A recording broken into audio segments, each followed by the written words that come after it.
Uh, Go. anyway, I think I got back on the school bus to go to school, and which I did. So I went ahead and I finished that school year and got my diploma, high school diploma, which makes me pretty bright now. So, and then, but at the same time, I met your grandmother.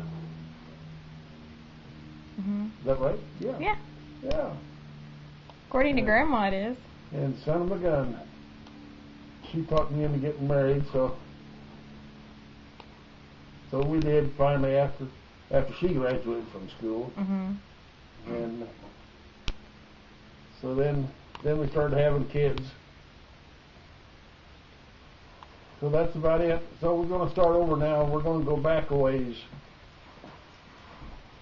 I don't know how far back, or I think I was talking about the second grade. But back in those days, on the farm, if something needed killed that was sick or something of that nature, that was always my job to do that, and then I had to dispose of them. Well, if the old chicken happened to die, I'd get a lariat rope, and I'd be on the horse, and I'd tie this lariat rope around the chicken's leg or neck or whatever, and away we'd go dragging it. I'd drag it up in our pasture behind the house. And so that was some of my cowboy exploits. Other than that, then as we started getting bigger, we rode the calves and all that good stuff, and everything just kept getting bigger and more sophisticated. So we started riding bulls and breaking horses to ride, which is, to me, was always fun, and to other people it was crazy. But we done that for quite a while. And so, I don't know, how far back do I need to go? Where was I? Wherever, like, whatever you can remember. I don't remember a whole lot. What do you think? Like, what were your elementary years like? Do you remember those? Oh, like kindergarten through? Not too much. We always had to work. We always worked. And I was always in the field doing something. I can recall in 1937, my dad bought a new John Deere tractor.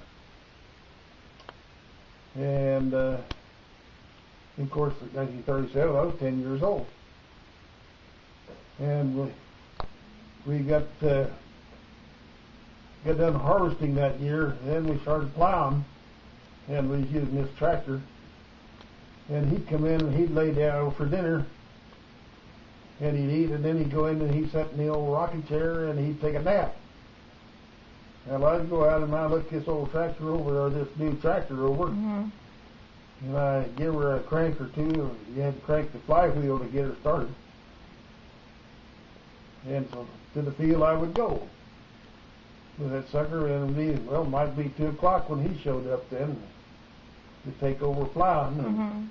And I already was going, and that was my big mistake, I guess. So I just kept going, and I'd put in more hours all the time, doing that kind of thing. In early 1940, he bought a Gleamer combine, about an 8-foot Gleamer combine, which is quite a thing in that era. And we'd go to the field. I'd take that thing to the field and get up in it and set it, and it had a motor on of its own, and we'd pull it with this John Deere. So I'd get out there and I'd set it about where I wanted it to cut for height or depth, whatever you want to call it. And then I'd get on the tractor, and away we'd go.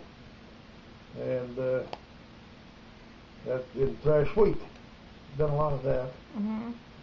And those same years, we'd done a lot of hay baling particularly in the summertime. In the wintertime, we would bale oat straw. Everybody that had oats, and back in those days, you raised a lot of oats for the livestock to eat.